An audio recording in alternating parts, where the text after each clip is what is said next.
Welcome everyone, good morning, also good afternoon and evening for those online. My name is Yolanda Fresnillo, I'm Policy and Advocacy Manager at Eurodad, working on debt justice, and I welcome you to this panel on debt on behalf of a good number, on behalf of a good number of organizations. I think we're about 18 organizations co-convening this event. The lead organization is AFRODAD. Sorry, I need to go through my notes. So thank you, everyone. As I said yesterday in another panel, we made it to the last day of the spring meetings, at least for civil society. I think tomorrow there are some events we're not invited to, but congratulations. We're here to discuss solutions to build solutions on what we called for this event genuine debt sustainability. When we started discussing the outline of this event after submitting it, we saw that in the official agenda, that wasn't that much present in the agenda. There was a small analytical corner on the first day, but then not so much. Some closed-door meetings, Global Sovereign Debt Roundtable, the G20 finance ministers. But then after 5 days in Washington, it is very obvious to everyone that that is all over in all of the meetings, no matter what issue is the meeting about, tax, SDRs, international architecture reform. That is part of the discussion, and this is because it is a growing problem, a debt crisis, we say, as civil society in the global south. We will divide the panel in two. We will discuss first what is the severity of this crisis, what is the main elements of this crisis. We can call it a crisis or not. And then we will go into a second round analyzing concretely, do we have the right elements, mechanisms to analyze the severity of the crisis, so looking at the debt sustainability frameworks and how we approach the concept of debt sustainability, but also addressing what are the solutions that we can put on the table for this genuine debt sustainability. Thanks a lot for the panelists today. I'm gonna introduce them. We have on the far left Samantha. I hope I pronounce your surname all right. Kanoyawangwa. Yeah, she's the coordinator at the African Sovereign Debt Justice Network. We also have Mark Flanagan, Deputy Director of the Strategy, Policy and Review Department at the IMF. We have Jason Braganza, Executive Director of AFRODAD.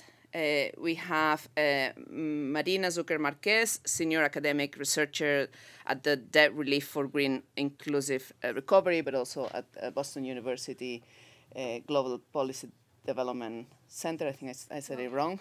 Global Development Policy Center. Sorry about that. And then online we have Matthew Martin from the Development Finance International. Hello, I will see you now. Matthew, welcome. Because you're not here to listen to me, we will start with the first round. So civil society convening this session is quite diverse, actually, with different positions on different issues, but we all agree on something. We are already in a debt crisis. Jason, I'm going to start with you. What is your take on this? Is it a debt crisis, a full-blown debt crisis that we're facing today? Thank you very much, Yolanda, and good morning, good afternoon, and evening to all those who are joining us. 1 year ago, we sat here. I think it was in this room, but I think Mark and I have swapped places because I was sitting on that side.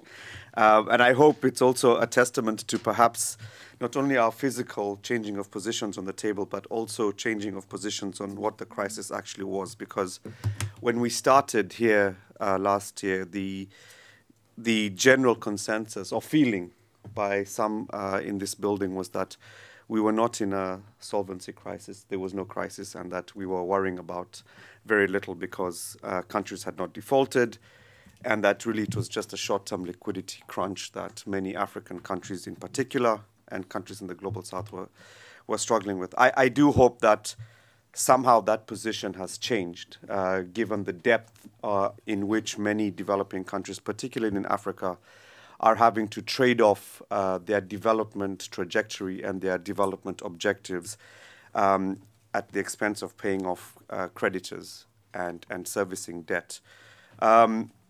A United Nations, well, I think they've rebranded now, but what was formerly known as UNCTAD, a report from 2023 suggests that over half of Africa's countries are servicing debt, are paying more towards servicing debt than they are in investment in education, health, and investments in public infrastructure. So I think it's safe to say that we are in a crisis. The definition of the crisis, I think, is also very important to recognize that it's not a cash crunch. It is a solvency structural crisis that we are facing, particularly in Africa. I think this has been echoed quite well also by the United Nations Secretary General, who has also referred to this not only as a debt crisis, but is also a development crisis. Because what we're beginning to see and likely to see moving forward in the medium term is a halting and possible regression, even from the IMF figures that were released this week, in the development trajectory of many developing countries, particularly those in Africa. So I think we are in a crisis. I think it's also a very important to note that this crisis is not just about the solvency and structural, but also a very drip-fed, expensive crisis in terms of the policy options that are being given to developing countries. And when I say expensive, I don't only mean the dollar value associated with the assistance and the further loans that are being provided, but it's also the contraction and the restricted policy space that's accompanying a lot of the debt relief finance that's being provided to African countries and developing countries more generally. That constriction in policy space means that we are converting gradually, at least in the immediate and short term, many governments into debt servicing machines rather than development, society, citizen-based agencies of change.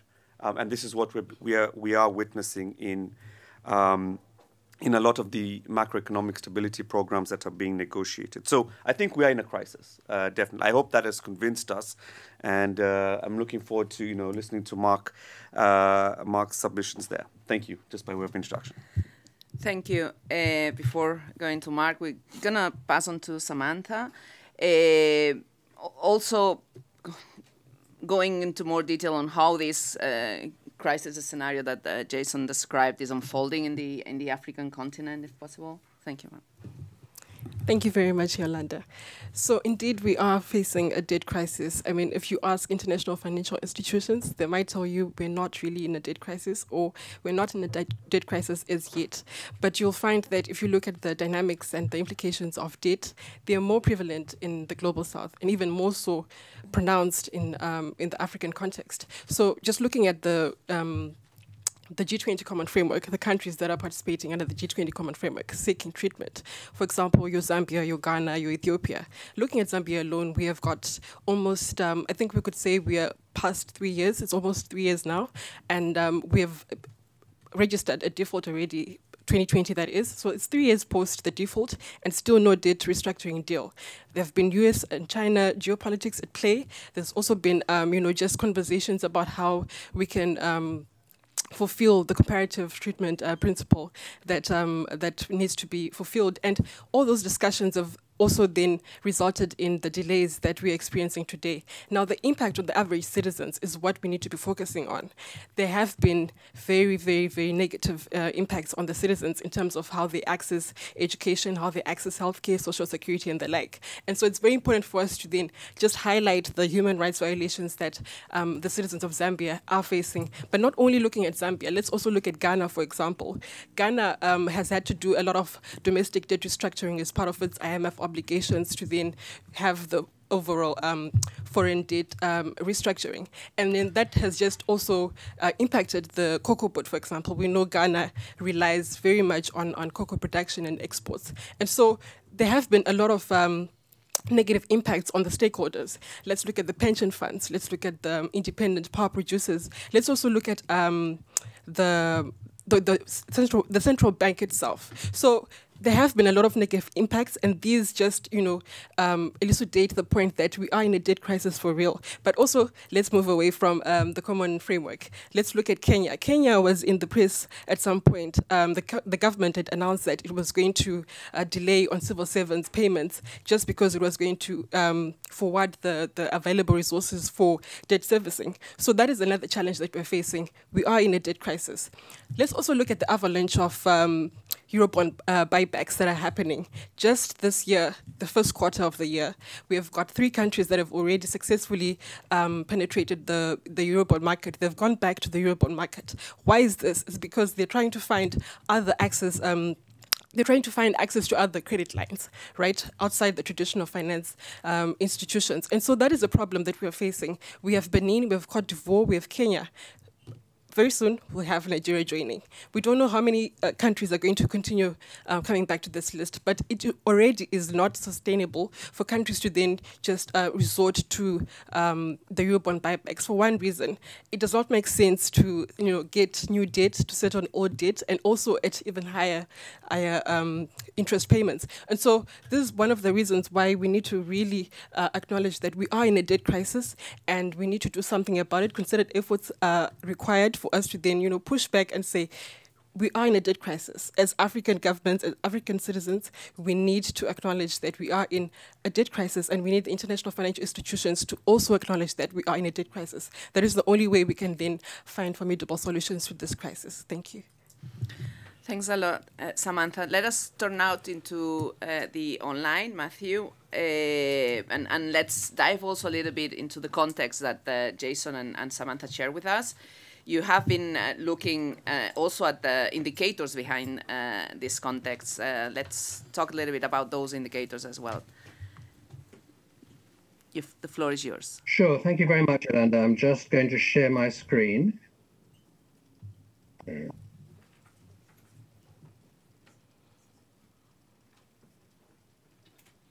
And I just wanted to show you some numbers. Just go back to the beginning.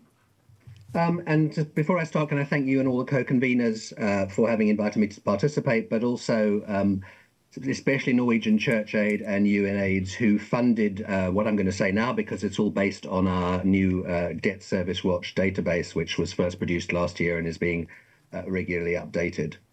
So we've concluded from this that we really have now the worst ever debt crisis. What do I mean by that? Well, first of all, there's a long-term there's a long-term liquidity crisis.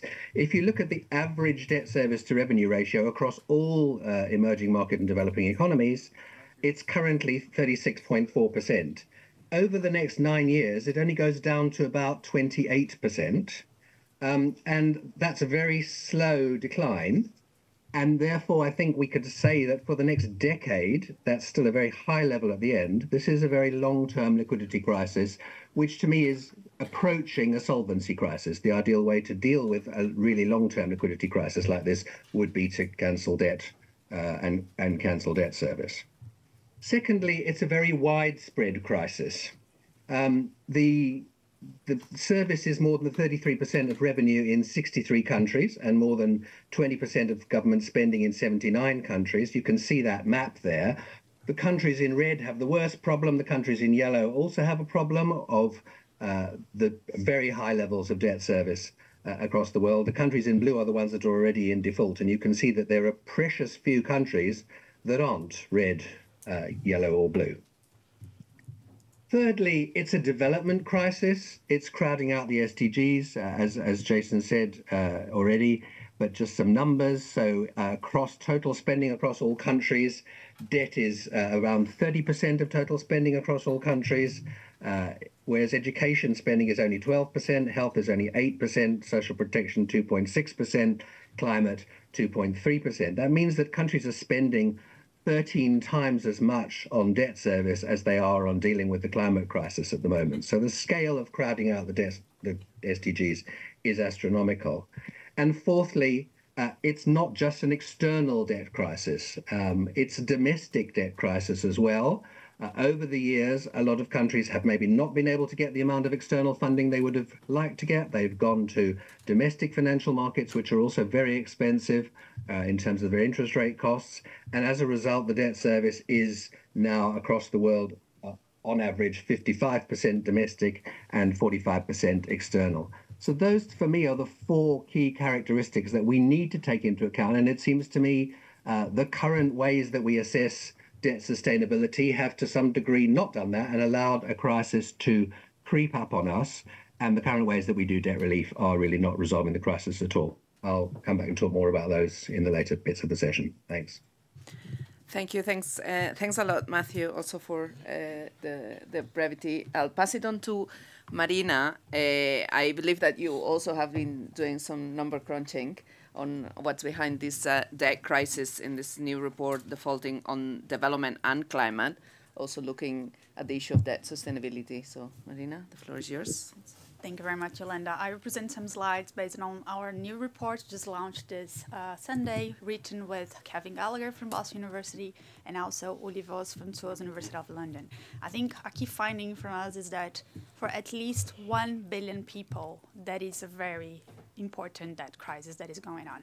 They may represent only 2% of the world economy, so I think there are discussions if it's that systemic or not, but I think 1 billion people is systemic enough.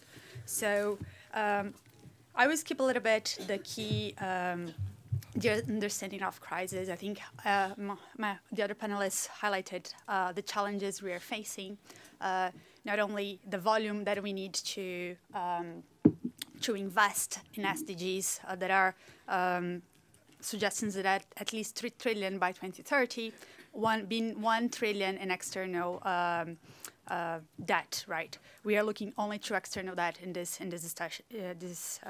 study. So we know that there are debt records of stocks that are rising. There are debt service, at least 400 billion will be paid this year from the emerging market developing countries, excluding China. Markets are out of reach for a lot of countries. So the capacity to borrow in markets today is way out the capacity to pay. Here we are just making a comparison with growth projected growth, but it's getting even worse when you look to the external capacity to pay. But going up a little bit on the key findings of our report. So we try to do what we are calling enhanced debt sustainability analysis. Enhanced because we are trying to grasp how much it's needed to invest in climate and development needs. And then we are going to see which countries are reaching the solvency thresholds, which countries need that relief in that case. I need to do some caveats here that we are not looking to domestic debt. We are not going to look to pressure over debt service, as our colleague look at you. But we are trying to give a grasp from the external point of view. So these are some methodological choices that we did. So in our study, we try to incorporate how much each country are going to spend on SDGs and climate based on the G20 recommended levels, the G20 independent expert review recommended levels, that is 1 trillion to all emerging developing economies, excluding China. Our sample is 66 countries, which belong to the DSA, from low-income countries debt sustainability analysis, which is now under reform by the IMF and World Bank, which we welcome. We expect that it would be important to include these financing needs in the model. So what we did is that we include this cost that should be incorporated in the spending of governments until in the next 5 years. We then we included that these investments is going actually to increase the growth of this country. So we consider that every dollar spent on SDGs and climate is going to increase the GDP by 1.2%. we compared then this new investment, new financing, and I must say I was very conservative with the numbers, considering that in the short term, low interest rate is going to decline. These are some of the methodological choices that we did, including a boost in economic growth. And then we compared these new trajectories with the debt carrying capacity for developing countries. We only look to what we are calling solvency thresholds, which is the stock of debt compared to GDP and exports. So what do we find then? Well, without accounting to shocks, within 5 years, we are going to increase. Currently, there are 19 countries that breach the IMF debt sustainability thresholds for solvency. With 5 years, we are going to increase to 42 countries. If we include the fact that some countries are going to face climate shocks, which are going to affect their GDP growth, or higher interest rate in the next 5 years, we have additionally 5 countries that are going to be with solvency problems. We call this 47 countries, this group of countries, the new common framework, and we make the case that this should be the priority of countries that should receive that relief under the common framework. These are some examples. They're mostly in Africa, which highlights the development needs. So we also identify 19 countries that could be potentially receive credit enhancement, and not necessarily they are going to face that solvency, external debt solvency coming forward. So they could benefit from credit enhancement, debt suspension, and a program that put the countries towards a growth enhancing project path going forward. So I think the key here is that we need to have tools that show clarity between which countries need that relief today and which countries could potentially receive credit enhancement and without that relief could go in a path towards development. So this is more or less what we did. I will now stop because I think I already spoke too much, but thank you very much. Yeah. Thank you. It's never too much, but we are short in time. Let me pass it on to Mark now. We've seen how, and I'm going to quote Jason here, this debt crisis is actually a development crisis, but also there are systemic issues according to the calculations of Matthew and Marina and her colleagues. And we've seen this week how, and previous months, how there is an increased focus on those countries facing liquidity squeeze than on these risks of a solvency crisis in many countries. How are the IMF projections looking? Thank you, Yolanda, and thank you for inviting me. I think this is probably, I was trying to count before I came here, the 8th or maybe even 10th time I've joined a CSO panel since 2016. And it's the only invite I never say no to. So even when it's in Europe, I've been, was there anybody here who was at the CSO panel at Hamburg during the G20 leaders meeting? No? Am I the only one? You guys turn over faster than we do, apparently. Okay, but back in 2016, I was the one writing papers for the fund saying, debt vulnerabilities are building. There's a major problem. We may have immediately exited from HIPC a few years ago, but there's a problem, and there's a problem with debt transparency. And so with perspective, 7 years later, the situation is worse, obviously. I'm going to agree with some of the things that were said. And some of the differences, I think, are down to semantics, actually. It's not really substantive differences. But let me give you a few perspectives from our numbers. So coming out of the pandemic, we actually have that for the median LIC and emerging market, debt to GDP has stabilized after jumping during the first year of the pandemic. And for the median emerging market and LIC, fiscal policy has also reverted to the pre-pandemic stance. However, and this is important, interest burdens have been trending up in both of those categories of countries. The impact is actually more pronounced in low-income countries as the composition of their debt has shifted over time away from long-term external concessional finance towards commercial sources of finance.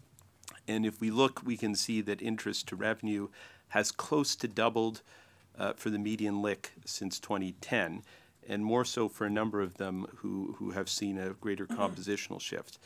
The one thing we're looking at in our forecasts is what I'm going to call a coming squeeze on non-interest primary spending. So we have this in the order of a point or two of GDP. So what's happening is these countries face some financing constraints. They're facing a rising interest bill over the next few years, and they're having to squeeze their primary spending, their recurrent and investment spending. A point of two or GDP is actually a rather meaningful amount, given that spending levels in many of these countries, are only in the range of 12 to 18% of GDP. So this is a matter of some concern. Now, all of this sits against a backdrop of the looming spending needs for climate mitigation and the other SDGs. And in low-income developing countries, we have these costs estimated in the range of 8% of GDP per year. And that's not in our numbers.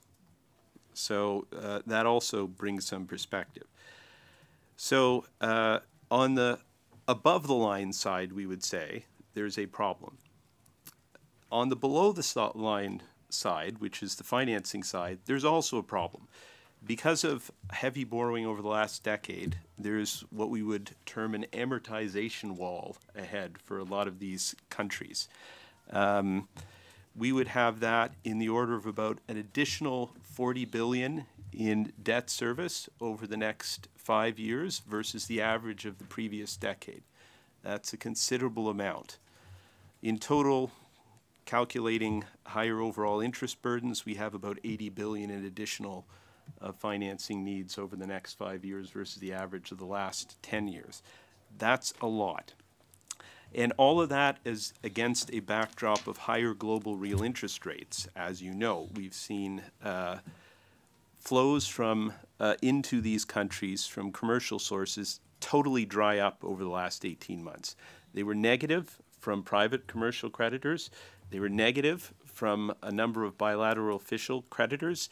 And the only thing that compensated on the official sector side was MDBs put in more money over the last 18 months. We've seen spreads for a number of these countries rise up dramatically since the pandemic. For the median LIC, the spreads have been coming back down, but there's an upper tail of this distribution that hasn't come back down. So the tail of low-income countries that remain, from the market's perspective, too risky to lend to. Now, how would we characterize this then? And here's where semantics comes in. So there's clearly a liquidity problem. I mean, these countries need to refinance, and the markets are closed. There are limits to bilateral finance, and there are limits to MDB finance as well. So there's very clearly a liquidity problem. They're going to have trouble refinancing. But it's not the only problem, because in the background there is this problem about underfinanced efforts toward SDGs and climate adaptation. UN calls this a development crisis. This is the semantics, right? But I think we would recognize that that's an issue too. So the question is, what does it look like going forward? And, we can think of our baseline as markets reopening. We are seeing that. A number of issuers have returned to market. Benin, Cote d'Ivoire, Kenya come to mind. Now they've been paying rather high rates. We do expect, though, markets to reopen further and rates to come down a little bit. But this doesn't solve, the question is, will it be enough to handle that amortization wall? And it's definitely not enough to solve the need to finance additional spending related to climate adaptation. Nowhere near enough.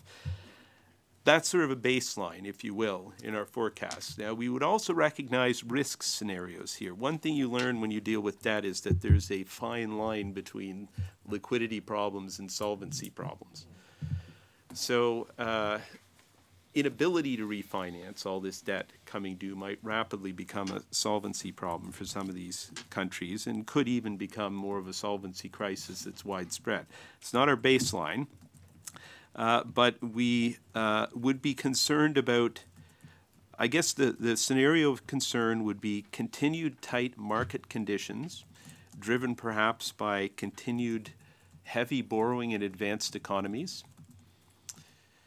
And actually, I just want to add a little perspective on that. You know that advanced economies are borrowing 1 trillion more per year than they were pre-pandemic. So if you want to know why low-income countries and emerging markets are getting squeezed heavily, you remember the number I told you before. They need an extra 80 billion. Advanced economies are in the market for an extra 1 trillion. So there's a lot of competition out there for a limited pool of funds.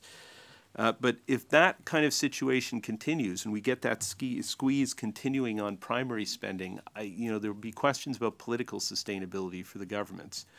And I think solvency issues would be becoming more predominant then. But that's a risk scenario for us. You can attach your own probability to it. For us, it's a risk scenario. The baseline remains that we do see some market reopening.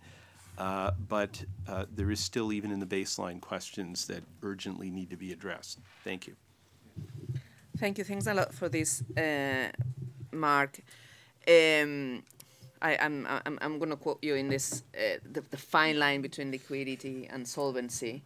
And since depending on where we situate a country in one or the other side of the line, that determines the policies and the solutions that that are offered to these countries. So let's turn out into those solutions and particularly to how we address that sustainability. I'm going to start with Matthew. I understand, Matthew, that you've been working on different approaches to debt sustainability, also including SDGs into that approach. What proposals for reform on the debt sustainability and other reforms should be considered when thinking of a better debt sustainability analysis or a better debt architecture? The floor is yours. I'm not sure. Thanks, Yolanda. Yeah. This is all coming out of a project which sprang from a report I wrote for Norwegian Church Aid a couple of years ago, and is now part of a study being organized by Friedrich Ebert Stiftung and Jubilee USA. So thanks to them for that. I think we have 4 sets of things that we would like to see improved in the way we do debt sustainability in future.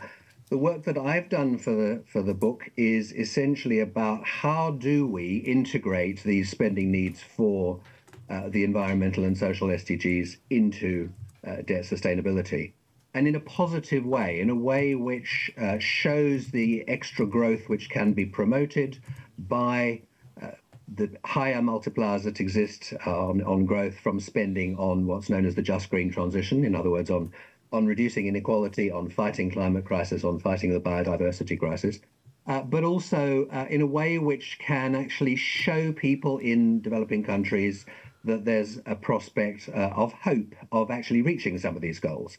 Because it's my impression that until now, really, the DSAs have been used much more as a risk management tool, which inevitably puts the emphasis on how do you keep your debts at a particular sustainable level, regardless of whether you're spending enough to get anywhere on the SDGs, and leads to recommendations for reducing debt service, debt stock by austerity. Mark was talking about primary non-interest expenditure being cut by 2% of GDP.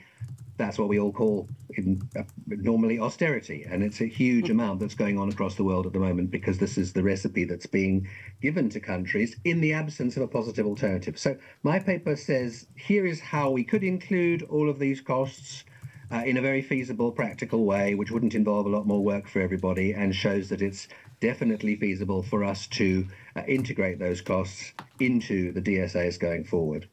And that would be an alternative way of showing how we can keep debt more sustainable, but it would, of course, also increase the demands for more concessional financing. And we can't get away from that, as Marina's projections also showed, that if we don't have more concessional financing out there, even if it is currently in many countries a liquidity crisis, it's going to turn into a solvency crisis pretty rapidly as we move forward. The other three sets of paper, or the other three papers in the collection, my colleague Gail Hurley has written one on the need for greater transparency and accountability in DSAs. It's really important. What we find at the moment is most people in civil society, but also even lots of people in governments and parliaments and people who ought to be holding governments and the international community accountable, don't understand what's in DSAs and can't really engage in a debate about them because they are, to some degree, lacking in transparency, but also extremely methodologically complicated. And that really needs to be worked on. The third one is from Sherlyn Raga at ODI, talking about how we need even more realism on what the macroeconomic forecasts are, but we also need to take more account of the positive multipliers that can be generated by spending on the SDGs and the faster growth that can produce. And the fourth paper is by Martin Guzman and Joe Stiglitz, talking about how we really need to deal with the political issues around DSAs and sometimes the distortions that take place in the way DSAs are designed or presented because of politics between different member states of the IMF and World Bank in particular. But then I think there's one other issue that I really want to highlight, which comes out of all of these papers in different ways and goes back to what I said beforehand. There's been much too much of a focus in the DSAs on the combination, well, really on external debt stock, and not nearly enough focus on total domestic and external debt service. And as a result, we've largely missed the fact that a liquidity crisis has leapt up on us.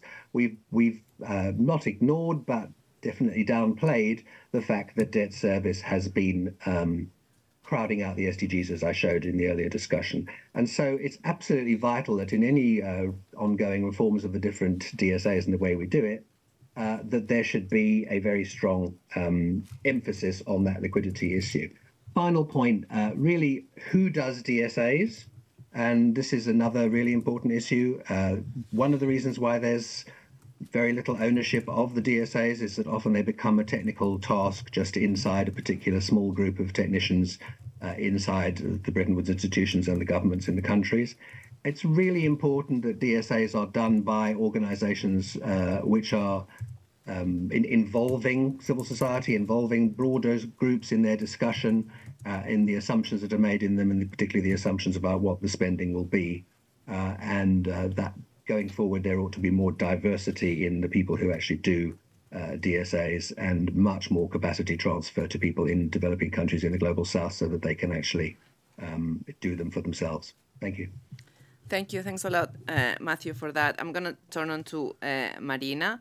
You already mentioned in the previous presentation that you've been working on this enhanced debt sustainability analysis, and you share with us some of the outcomes of that. What are the other recommendations or reforms proposals that come out of that exercise? So I think a key aspect, I think, is that we need this tool.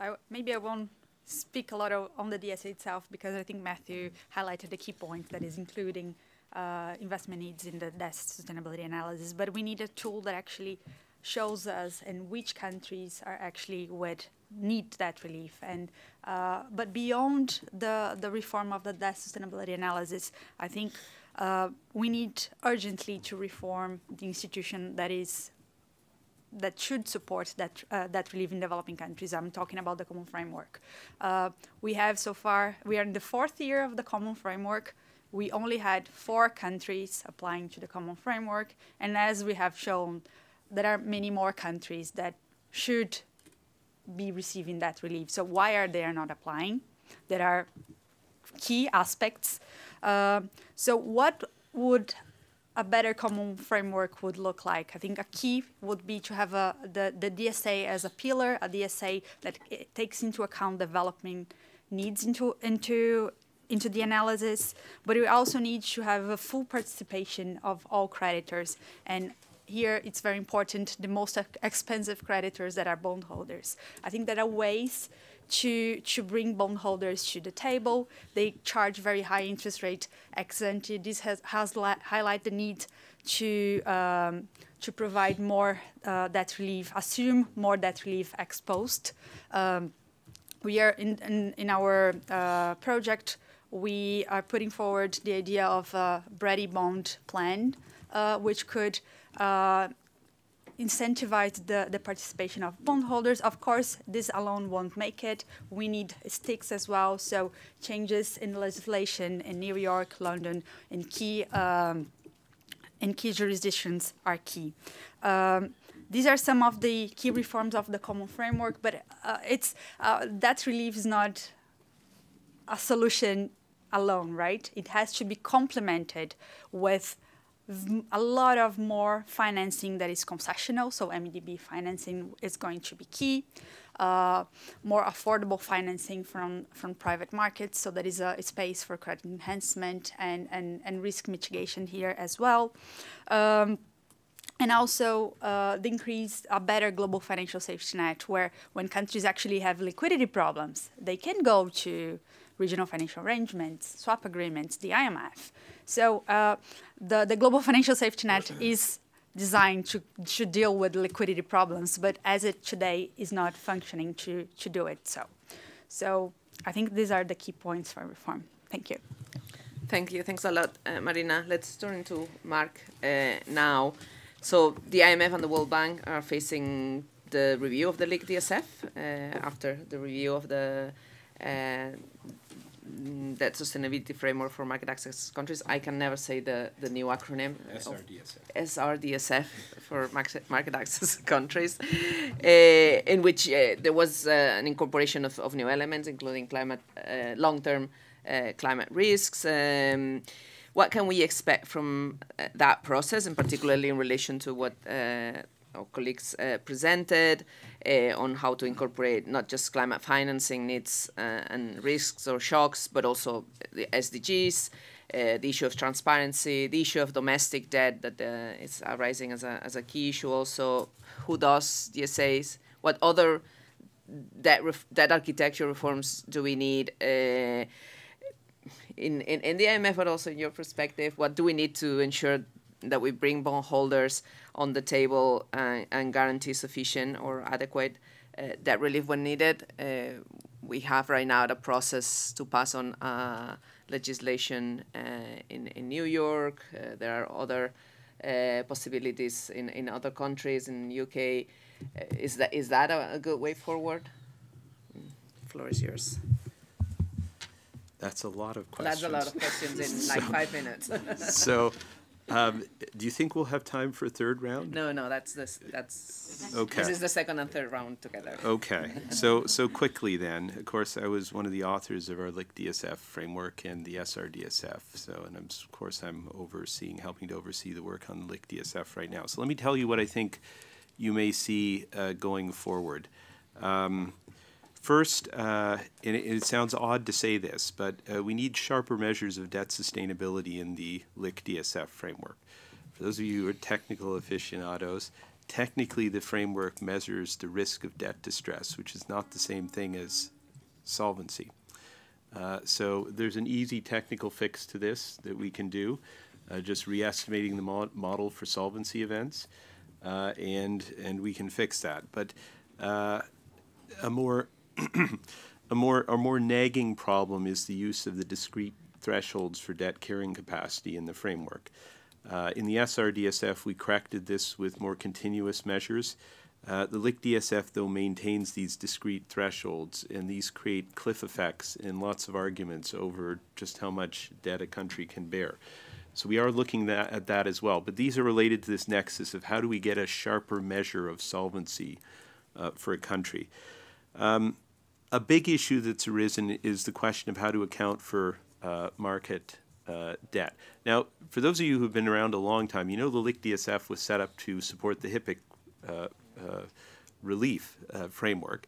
And at that time, the debt to all these countries was largely long-term external concessional debt from official bilateral creditors in particular and MDBs.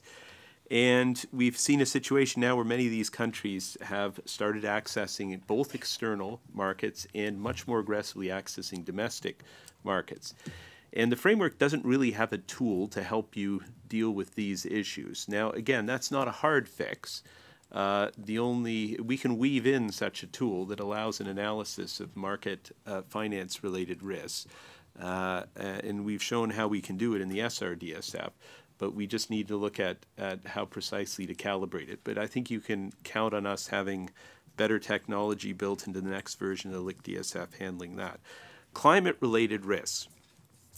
So it may surprise you what I'm going to say, but you know, climate-related risks are difficult to deal with conceptually. If you want to understand what we need to do to effectively do our job with assessing these, we need to be able to approximately capture the effects of climate change in a long-term baseline projection and try to come up with some estimate of the expected volatility around this baseline. Of course, volatility is a very important issue with climate change because we expect the frequency and depth of natural disasters, for instance, to increase over time. So we'd expect economies to be both affected in terms of their growth potential, but also in terms of the volatility they face.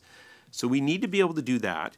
We need to be able to correctly account for intended resilience expenditures by countries and understand how these resilience expenditures will not only in demand terms affect the economy, that's the multiplier that was being cited in the presentation earlier, but we need to understand how this might affect the volatility of these countries. Because, for instance, the whole purpose of climate resilient infrastructure is so that it doesn't get destroyed when, for instance, a hurricane hits, right? Or a typhoon or some other natural disaster. So we need to be able to understand that. And then the third thing we need to do in order to be able to do this well is capture any channels that bring the future into the present. And these are usually financial market channels because the whole job of financial markets is to price risk, right? Future and long-term risk. So you can actually have some of these effects brought forward because financial markets start assigning higher risk premium. So in the SRDSF, we do the second of those three things partially. In the LIC-DSF, we do none of those three things right now. So obviously we want to rectify this, and I think that's a major target of our present reform initiative. We're going to try to do all three of these things a little bit better. We have ways of doing it. I won't go into them now because they're technically complex, but these are in our sights. SDGs. I think, you know, Matthew raised this, Yolanda, you raised it. I think this is a really important issue.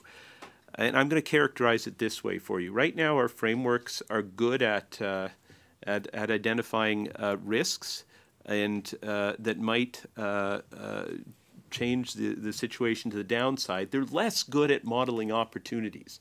So there's a slight asymmetry in our frameworks. And I would characterize the SDGs as a missing opportunity for a number of countries, potentially. So you see a baseline, of course, in our DSA. We don't really assess, well, what if they spent a little bit more? Would it be the end of the world? Would it be terrible? Would they still be sustainable? For many countries, the answer is probably yes, they'd be fine. So that's an interesting piece of information we could add, and I think it's something we're thinking about how we could calibrate.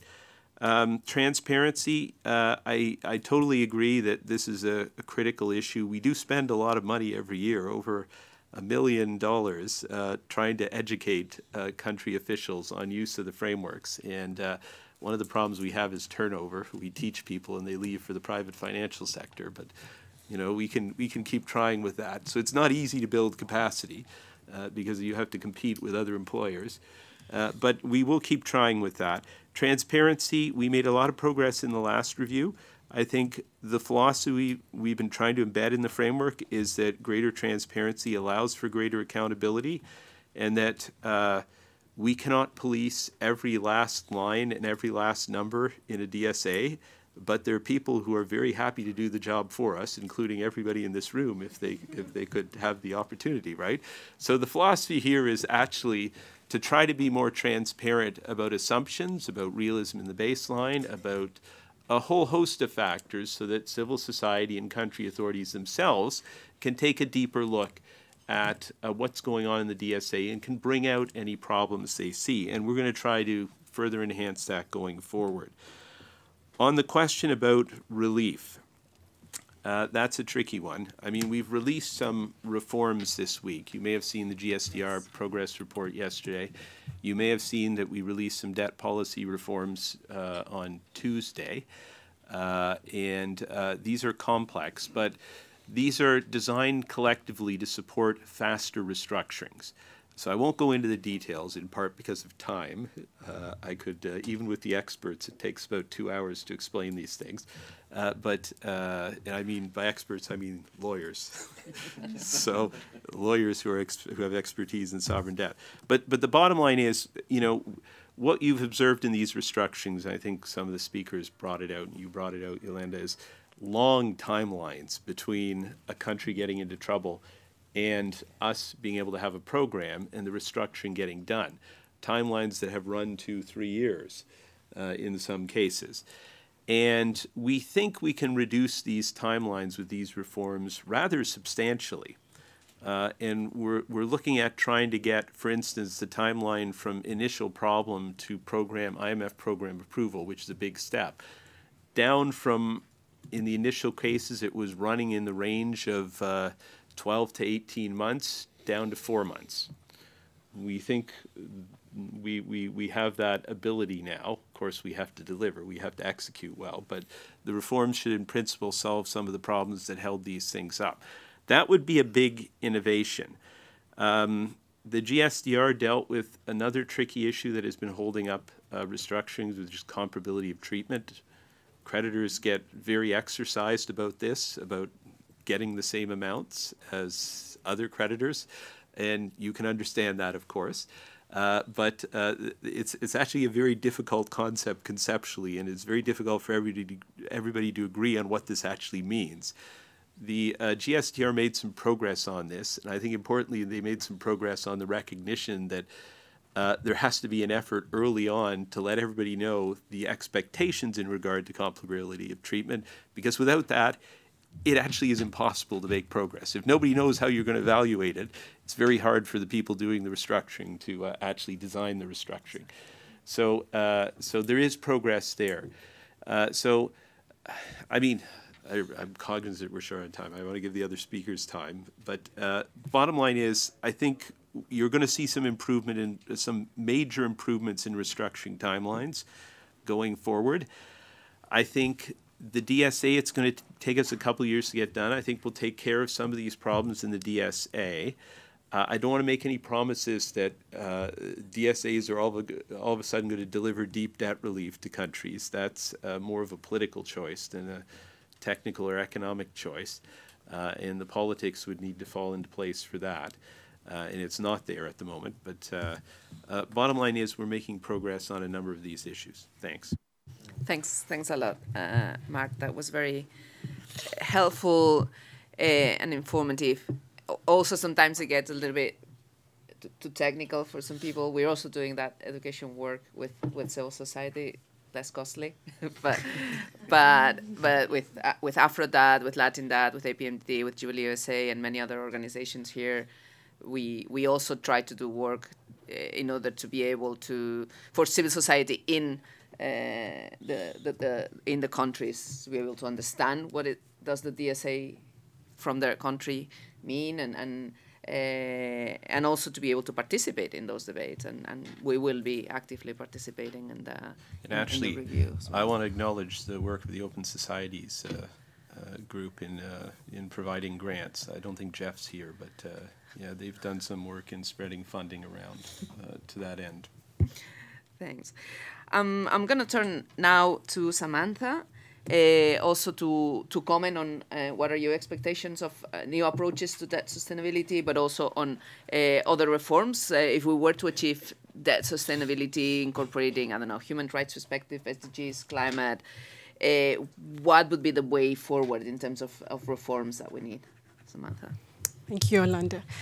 So just to comment on Mark's submission, I think for us as the African Sovereign Debt Justice Network, our thoughts are, it's like we can come up with very different and innovative ways to dress and decorate these frameworks, the DSF, the DSA, and all of that. However, we cannot expect results by using, these different tools, but not actually addressing the actual problem, which is, the need to reform the global debt and financial architecture. And that is the huge problem.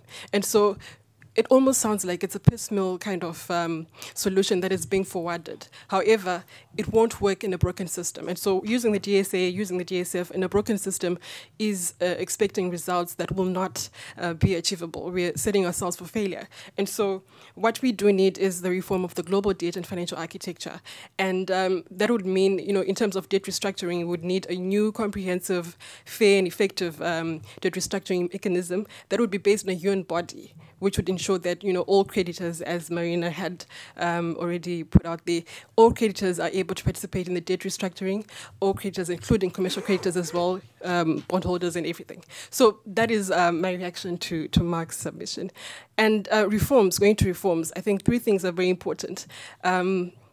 We could try and work with the DSA and DSF, but like I said, we need to reform the global debt financial architecture. So how we can reform, we need to, first of all, de-emphasize the DSA's commitment to austerity measures. Austerity measures have never really worked. They're not working and they'll not work. And so we need to really just do away with austerity measures, because also just looking at how they would affect, the human rights, the SDGs and the climate financing action needs that we need to be also addressing. It would be very difficult for us to do that because we are focusing on, debt servicing and all of that, and we're not looking at the actual needs that we need to be focusing on. SDGs, we are 5-6 years away from 2030, so we need to also be aware of that timeline. And then the second one would be we need to strengthen the incorporation of climate risks and shocks in the DSAs.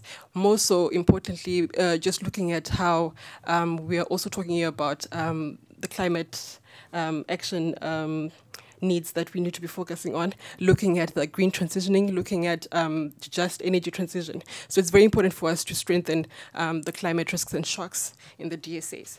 And then lastly, we need to also we need to have the DSAs do away completely with the underestimation of solvency problems. Now, if we do not do that, then what we're just doing is also just to underpin the austerity measures that I was talking about. And then it'll be very important for us to also just do away with these solvency problems, because you'll find that,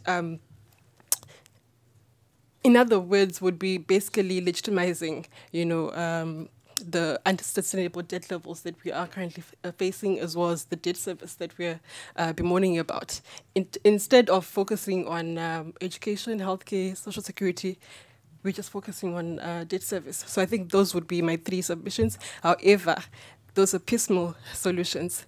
The very solution that we need to be focusing on is the reformation of the global debt and financial architecture. Thank you. Thank you, Samantha. Let me turn now, last but not least, to Jason. Reforms to the debt sustainability analysis, reforms to the common framework, but Samantha said we need a broader reform of the international financial architecture. Are the DSA and the common framework reforms enough, or do we need a broader systemic reform? I know what you are going to answer. No, I think it's a combination of both. But let me preface my submission. When we had HIPC and MDRI, for many African countries, the accompanying debt cancellation and fiscal space that was created was not sort of complemented with the ability or the policy space to allow African countries in particular, but developing countries more broadly, to use that fiscal space to trade and industrialize. Indeed, for many African countries in particular, many of them have remained on the same trajectory in terms of their economic and productive structure up until this day. They are generally primary commodity export-driven economies with very little domestic industry and high-value domestic industry and high-value domestic production. So I think in the current crisis that we're discussing, we should not fall into the same trap of isolating the debt crisis away from a trade, what I think is a trade and as well as an industrialization crisis that's affecting the continent. Because what's tending to happen now is, as crises are being compiled, the ability of African governments and economies to reorganize themselves to deal with the climate emergency, the energy transition, it's not about how can you trade or industrialize your way out of the climate crisis. It's how can you reorient your economy and your financial system to borrow more to finance the climate emergency or finance the energy transition. So I think it's very important that we look at this in a rather holistic way. The second point I want to make around things beyond the debt sustainability analysis and the common framework is within the debt architecture is the role of credit rating agencies. This has fallen off the agenda, especially at the depth of the pandemic. There's some people who argue that credit rating agencies do not play a role. And again, I'll refer to the moment we sat here exactly a year ago, both Mark and I. And I hope because we've swapped physical positions, the position has changed as well about the role of credit rating agencies. And I remember the position was that because there's been a low number of defaults, we should not consider what is going on within developing countries as a major problem. And I want to think here the role of credit rating agencies in discouraging particularly African governments from actually stating how bad or how deep their debt crisis actually is a huge factor in the low uptake of the common framework. I think we need to be very careful on that particular part of the role of credit rating agencies in discouraging and also undermining then further transparency, accountability on how badly the debt situation is. And so what we're then finding as a result of that is you're having African economies in particular mortgaging their long-term economic transformation for short-term cash injections, right? So you have this huge emergence of carbon market trading. They're swapping debt for almost anything. You could probably tell them a debt for new government car swaps and they'll probably take it, right? It's a real factor because this is what is happening. The current cash crunch, which is being emphasized in many African countries, is to keep the government running, right? That is what a lot of the cash that's being taken on is to do. It's very little or to do with development. And I think this is a very serious thing when we're talking about let's not just isolate the debt crisis in trying to figure out how to create more incentives for governments to be able to access capital markets. Let's find ways of how to create incentives for governments to develop their economies, to transform their economies. And I think the fund has an important role to play in this. The macroeconomic stability conditions should not just be about how to access international capital market finance. In addition to that, it should be macroeconomic stability for trade, for industrialization, and industrial policy. This needs to come back onto the table, onto the agenda in a very meaningful way in terms of how then we look at a truly reformed global economic and financial architecture. Thank you. Thanks a lot, Jason. That was very inspiring, actually. And very true as well. I'm gonna now open the floor for the people here in the room. We can collect 2 or 3 questions and then come back and then go back again. I have 2 here. Please go ahead. Well, thank you so much. My name is Jose Ignacio Hernandez. I'm a constitutional law professor, a senior associate at CSIS. 2 brief questions. First, at what extent it is possible to imagine a special framework for debt sustainability analysis considering the constitutional particularities of the so-called Global South? I do not like the expression Global South, but I have to use this expression because, as we all know, Africa and Latin America constitutional law is a transformative one due to the recognition of social and economic rights, not only at the national level, but at the international level. So that demands, in my opinion, a special framework regarding debt sustainability analysis. So I wonder if there is a possibility of more interaction between constitutional law and debt analysis. Second question, briefly, if there will be a special framework regarding DAI for fragile and conflict-affected states. I have been following this brand new program of the IMF regarding fragile and conflict-affected states. My home country, Venezuela, was considered among one of the states that because of fragility should deserve a special treatment. But however, I wonder if there is or there will be particularities regarding DAA for fragile and conflict-affected states. Thank you so much. Thank you very much. My name is Uwais Ali. I'm from Somalia, working with a think tank based in Mogadishu. Somalia has recently achieved debt relief under HIPIC process, and now is the process of 3 years ECF framework. So I want to ask that, as you mentioned in the discussion, is that there are a lot of challenges when countries are basically struggling with debt. So I just want to understand why some countries in the continent are more prone to, or maybe bearing the burden of debt crisis than others. So what are the critical issues? What are the impeding factors that affect in those countries? And Somalia, basically, we're just worrying about that we have recently achieved this debt process. So how can Somalia avoid future debt crisis? And what can we learn from other countries in the continent? Like, for example, Zambia, Ghana, Mozambique are struggling in the debt crisis. So we want to understand what can Somalia avoid when it comes to future debt sustainability. Thank you. I have the lady here, and then Titi and Corina. Thank you. My name is Elana Kembabazi from the Initiative for Social and Economic Rights. We're based in Uganda, and we're building a movement to reclaim public services on the continent. Like Jason, I associate myself with the fact that when we sounded the alarm, at least for ISER, it was 2 years back, everyone kept insisting that it was sustainable. And what worries me, even from hearing your wonderful some of the things you're thinking through, Mr. Fresnillo, is that I don't think you're sufficiently taking into account human rights impacts in your debt sustainability analysis. And that's why you've got in the situation you have today where for most of our African countries, we're spending more on debt than on our public services. And in the current framework you have, as long as you don't come up with concrete ways and we can further discuss on how certain questions you could ask, you will continuously be tripped up.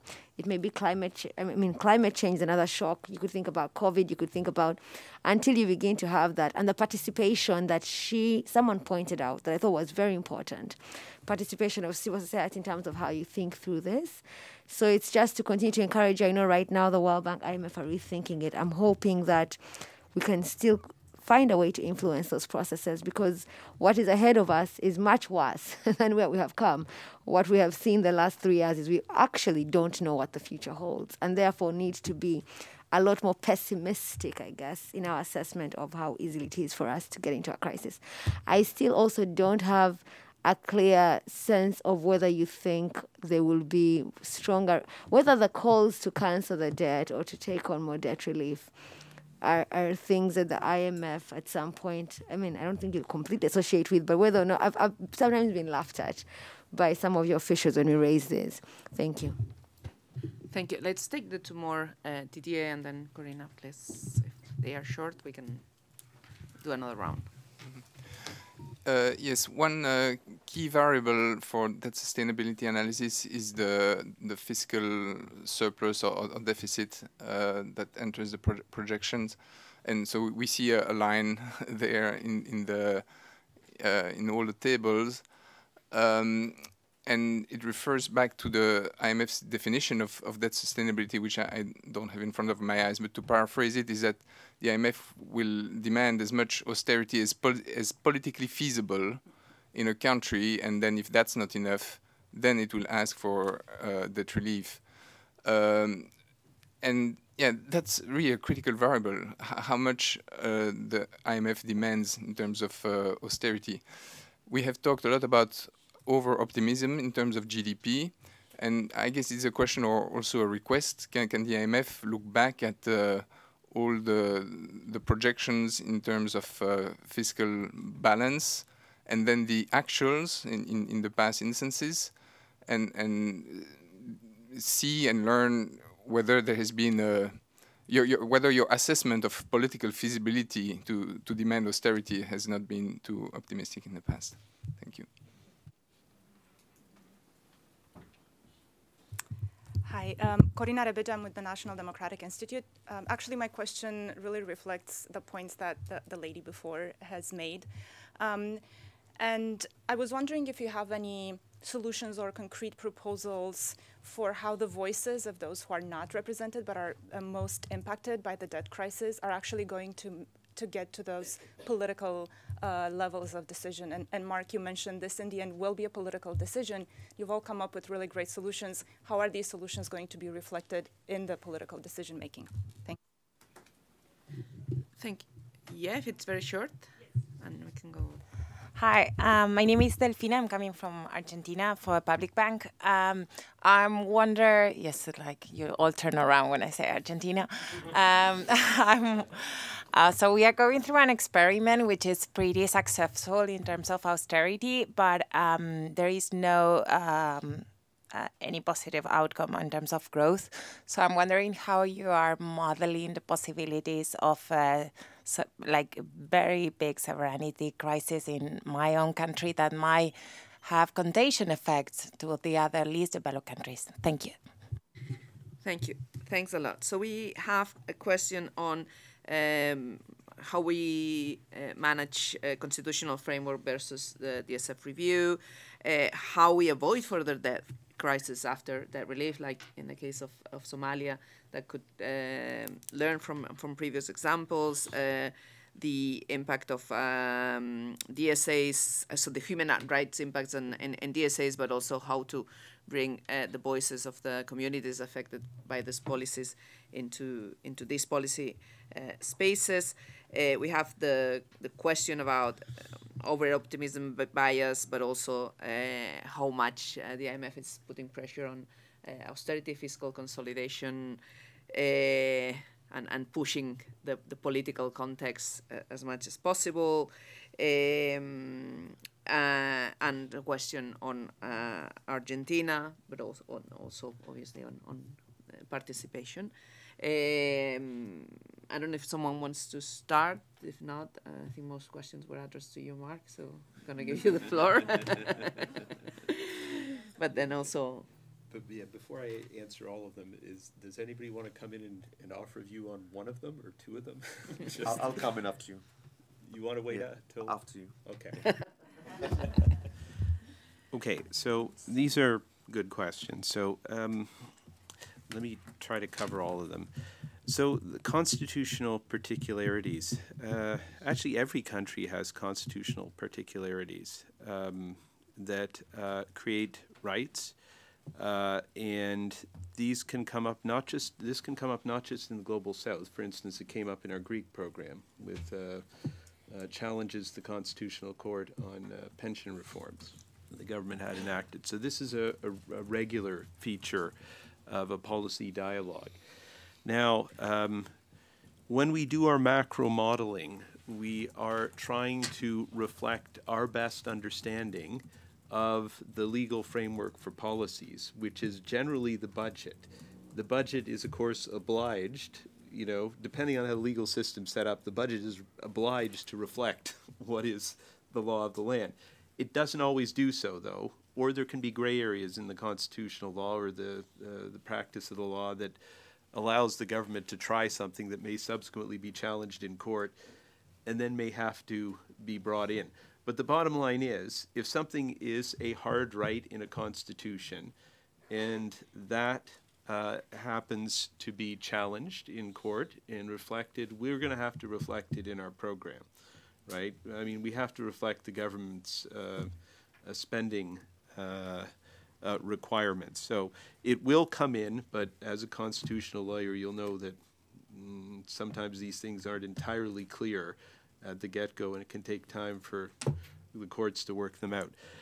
On a special framework for fragile and conflict-affected states, I think fragile and conflict-affected states, as you know from our strategy, we definitely recognize that there are special considerations we have to take account of. In particular, capacity. and uncertainty. And we need to be very careful about how we write down a program and how we write down macro projections. Now, so my answer is going to be that in principle, we're supposed to try to account for these types of issues.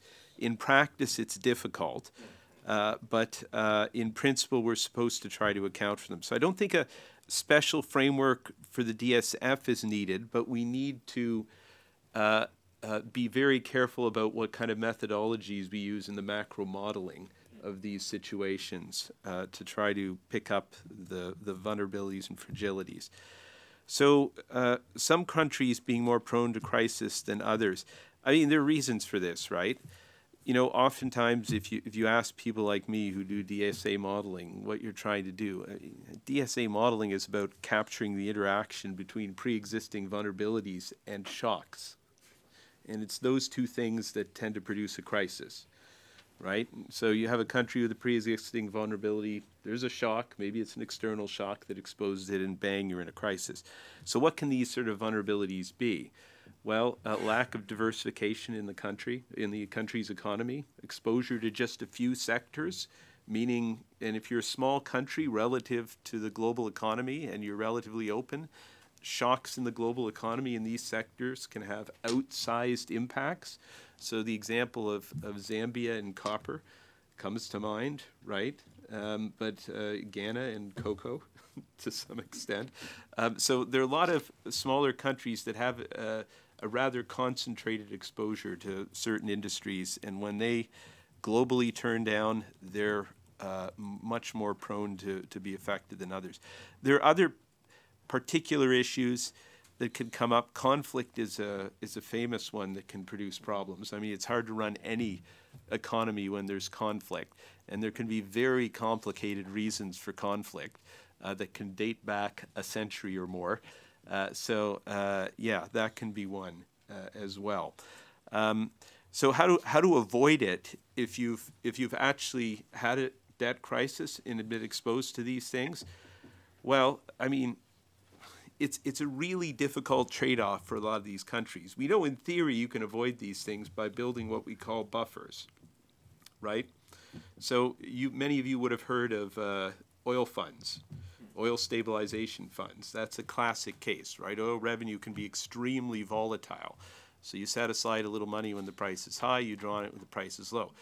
The problem with that is that the trade-off from a developmental perspective is that if you're a really, really poor country, the price of oil is high, well, it comes down to a choice of, do you want to park money in an account in New York, or and extra people will die, or do you want to, and I hate to put it so bluntly, but that's really what it comes down to, or do you want to, you know, take your chances and spend a little bit more in the name of trying to improve the situation more? Most countries politically choose the latter, but it means you're exposed to a crisis. And we can understand why they make that choice, right? But it is a choice. So the answer is there are no good ways to deal with this, and countries have to choose. Human rights impacts, the need to account for this in the DSA. In some respects, it's getting back to this opportunity tool I was talking about, the SDGs. The SDGs, it's not precisely the same thing, but you know, some of these SDGs were formulated with human rights in mind. And you know, when we think about trying to find a tool to capture the missed opportunities, we are thinking about that. On the other hand, we're not experts in, I would be the first to admit, and I think everybody in the fund would admit, that when we go into a country, we're not experts on all the possible violations of human rights that could be occurring in any particular country case. So I want to go back to what I said about transparency. We do need people to look at our work and evaluate it and get back to us. I would encourage all of you to request meetings with our IMF country mission teams. That's actually quite important. I can't guarantee you they'll grant that. Sometimes the personality of our mission chief can get in the way, but it's important to make, you know, to reach out and make your voice heard in that respect. Now, and of course, just on a different level, of course, with the review of the DSA framework, we will be regularly consulting with civil society organizations as we proceed through the review of it. Austerity, the politically and socially feasible issue.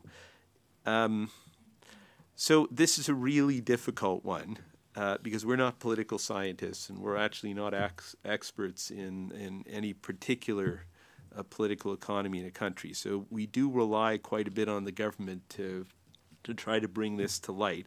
And I'll admit through my career, some governments are better at this than others. Some are rather quiet and docile and will accept whatever. Others will speak up. And that's healthy, and that produces a better outcome. But this is a difficult line. In theory, under our policies, we don't want to cross that line. It makes no sense to cross that line because it means the program's going to fail, right? So in theory, we don't want to cross that line. But in practice, it's very difficult to define that line. And what for one country is possible, for another country may be totally impossible. And in some cases, what may be possible is only possible if it can be done in a short enough period of time, meaning people have a pain tolerance. And if you don't get the situation under control and stabilized, economy growing again, wages growing again, employment back to normal levels, if that doesn't happen quick enough, it can break down. So in practice, this is very, very difficult to do. We do regularly evaluate this question.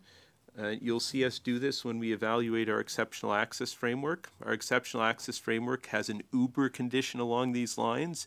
It says that we have to be almost certain that the country has the political and institutional capacity to do the adjustment under question. And we will be looking at this exceptional access framework, and we call that criterion 4, and I think we want to take another look at a criterion 4 to see how well we're actually doing that assessment, because I think there are some concerns about whether we have actually done that. Argentina. Very short. Very short. Well, Argentina, very short.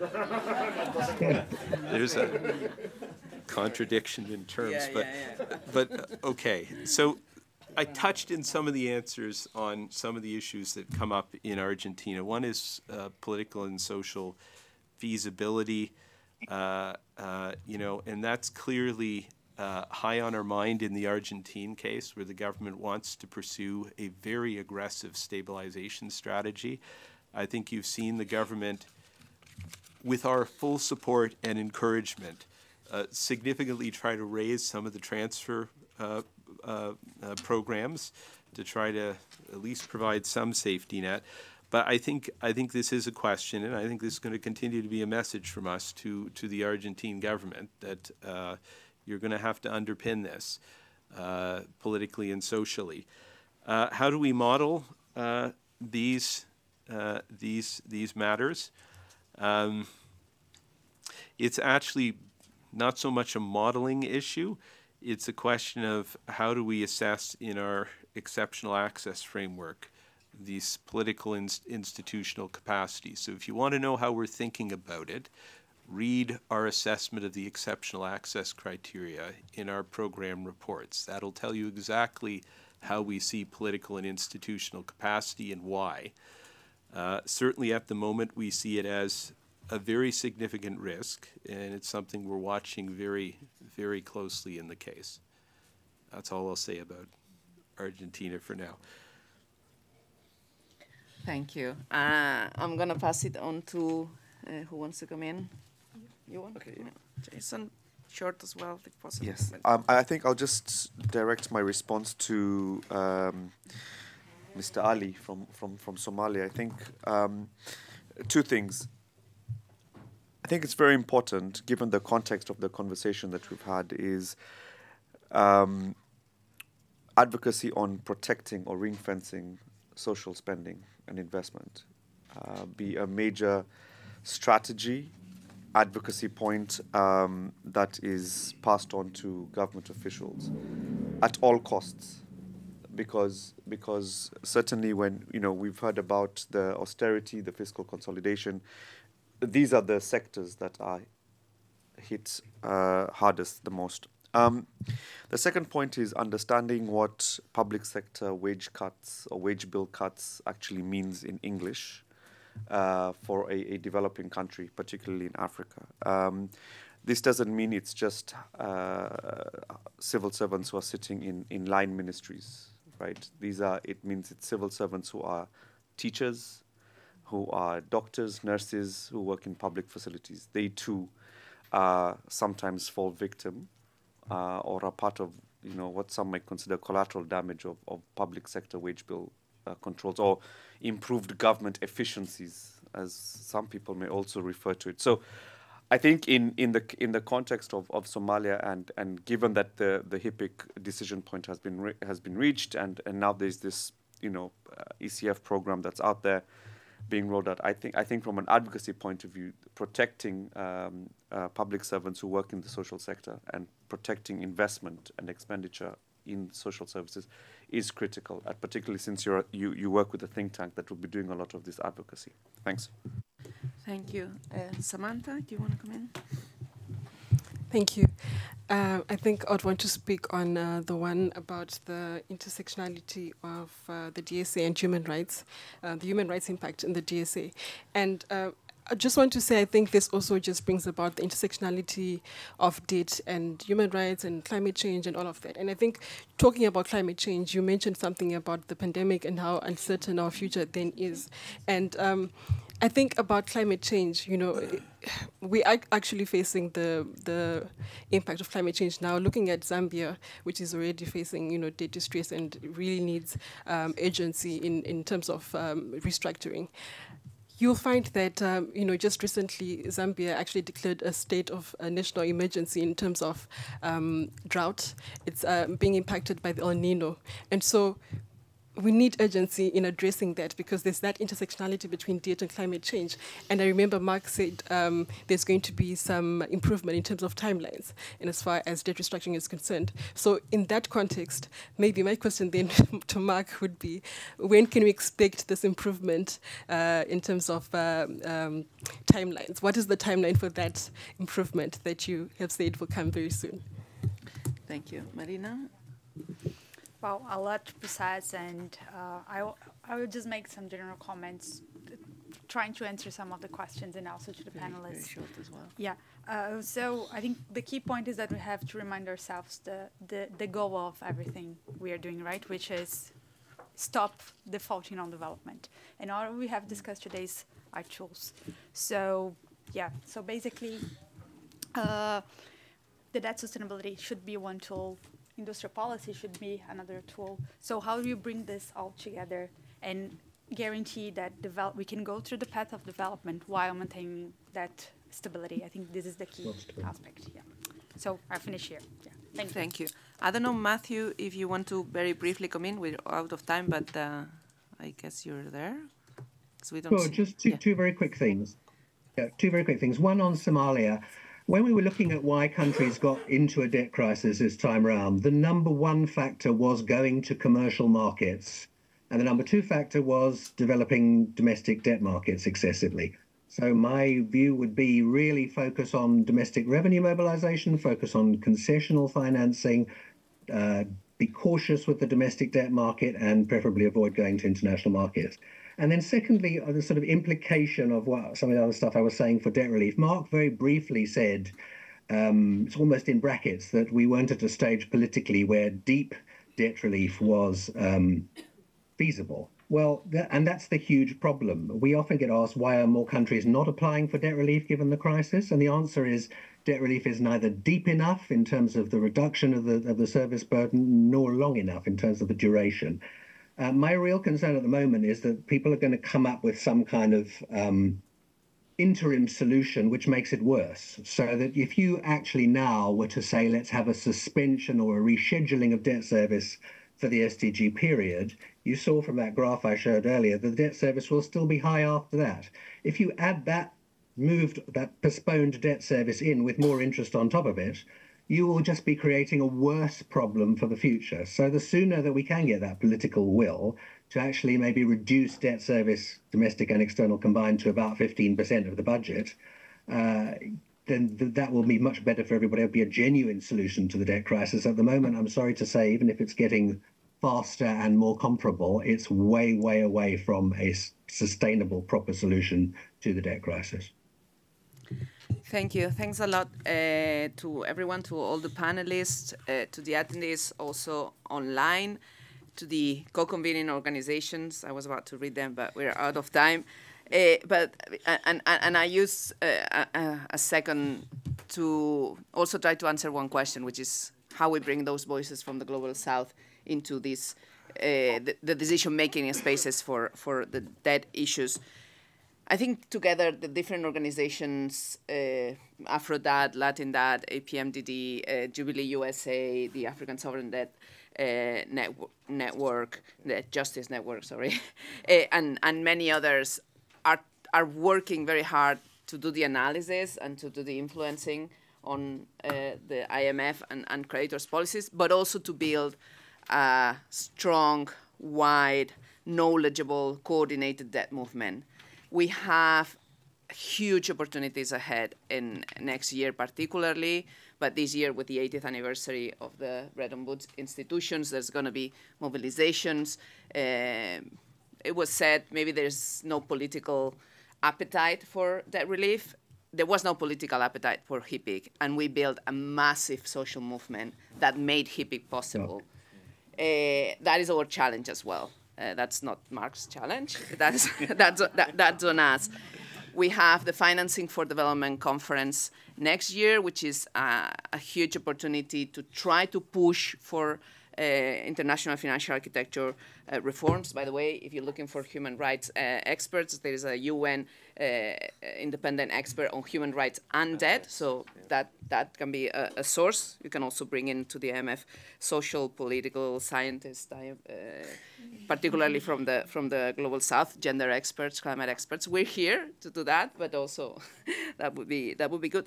But just to say, we're here for this. We organize every month a virtual call. Before the pandemic, we were barely 10, 15 people in those calls. After the pandemic, we increased to 20, 30. We're about 60 people every month from 60 civil society organizations discussing what to do for debt justice. I'll just invite you to join any of the networks in your regions because the opportunity is high. 2025 is a Jubilee year. That's the last time we did it. It was a Jubilee year. We can do it again. Thank you very much, everyone.